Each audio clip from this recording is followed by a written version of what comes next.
श्री स्वामी समर्थ मंडळी, मी वंदना का खाना खजानामध्ये आपले सर्वांचे मनपूर्वक स्वागत करते।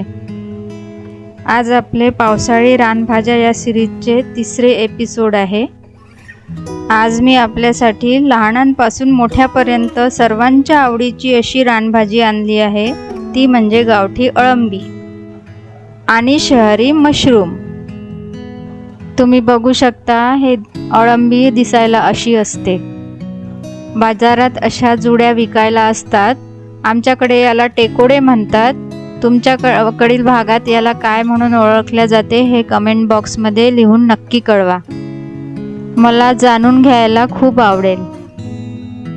आता आपण ह्या जुड्या अशा सोडून घेऊया। आता याला 3 ते 4 पाण्याने स्वच्छ धुवून घेऊया व धुताना काळजी अशी घ्यायची आहे की यातली माती पूर्णपणे निघाली पाहिजे। या अशा पद्धतीने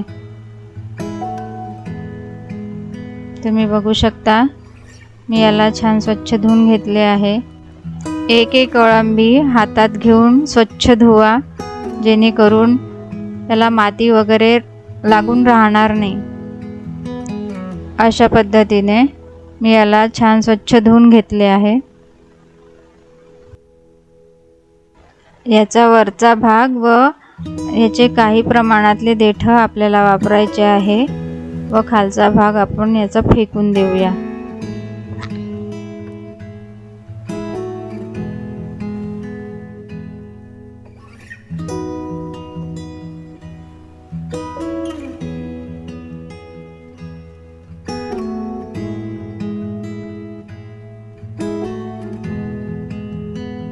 अशा प्रकारे तुम्ही बघू शकता, आपली ही अळंबी कापून तयार आहे व हे उरलेले देठ आपल्याला फेकून द्यायचे आहे। चला तर आपण आता अळंबीची भाजी करायला सुरुवात करूया। सगळ्यात पहिले आपण भाजीचा मसाला बनवून घेऊ। त्यासाठी मी एक मातीची कढई घेतली आहे, त्यात 1 पळी तेल टाकून घेतले आहे। तेल गरम झाले की 2 कांदे कापलेले परतवून घेऊया। मातीच्या भांड्यांमध्ये भाजीची चव अप्रतिम लागते व ती आरोग्यासाठी चांगले असते। आपले कांदे तेलामध्ये थोडे परतले गेले। आता यात आपण सुक्या खोबऱ्याचे काप टाकून घेऊ। त्यानंतर लसणाच्या 7 ते 8 पाकळ्या व अर्धा इंच अद्रक, नंतर 3 ते 4 सुक्या लाल मिरच्या टाकून परतून घेऊ। नंतर एक कापलेले लाल टमाटर टाकून घेऊ व सर्व भाजणी झाल्यावर याला थंड करायला काढून घेऊ।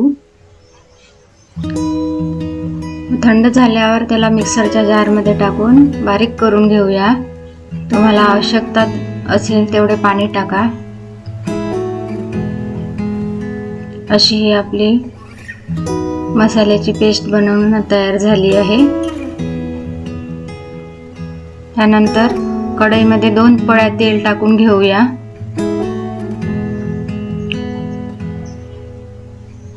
मी इथे मातीची कढई घेतली आहे। आता तेल गरम झाले की त्यामध्ये जिरे आणि मोहरीची फोडणी घालून घेऊया।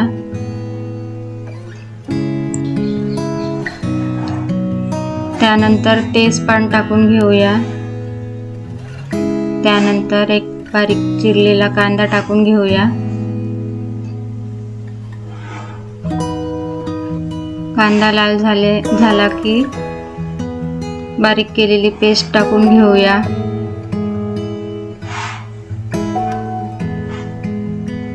त्यानंतर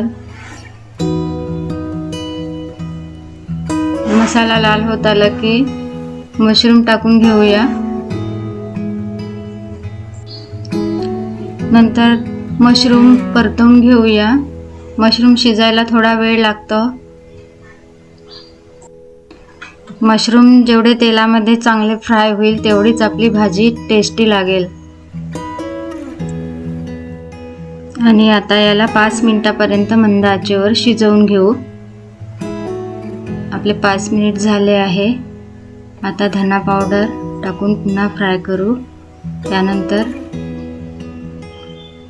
लाल मिरची पावडर टाकू मी इथे थोडेच घेतले आहे कारण आपण मसाल्यामध्ये लाल मिरच्या टाकल्या होत्या. थोडी हळद टाकून घेऊ.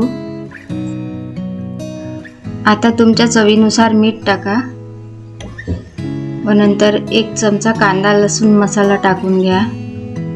तर त्याला सर्व व्यवस्थित परतवून घ्या व थोडे शिजू द्या. त्यानंतर 1 टमाटर कापून टाकून द्या. मी या पूर्ण भाजीमध्ये 2 टमाटरचा वापर केला आहे. आता आपण भाजीला पुन्हा झाकून शिजवून घेऊया टमाटर नरम होतपर्यंत. तुम्ही बघू शकता इथे टमाटर छान नरम झाले आहे. आता मसाल्याचे पाणी सोडून घेऊया. त्यानंतर आपण भाजीला रसा बनवण्यासाठी आपल्या आवश्यकतेनुसार पाणी टाकून घेऊया. मी इथे गरम पाण्याचा वापर केला आहे. तुम्ही थंड पण पाणी टाकू शकता आणि तुमच्या आवश्यकतेनुसार तुम्ही जेवढे पाहिजे तेवढे टाकून रसा बनवून घ्या. आता मशरूमला 5 मिनिटासाठी मंद आचेवर शिजवून घेऊ. आता सरतेशेवटी याला गरम मसाला व बारीक चिरलेली कोथिंबीर टाकून गार्निश करून घेऊ. अशा प्रकारे आपल्या पावसाळ्यातील रानभाजींचा राजा म्हणजे अळंबीचा रस्सा तयार आहे. व्हिडिओ आवडला असेल तर लाईक व शेअर करा व माझ्या चॅनलला सबस्क्राईब करा. धन्यवाद.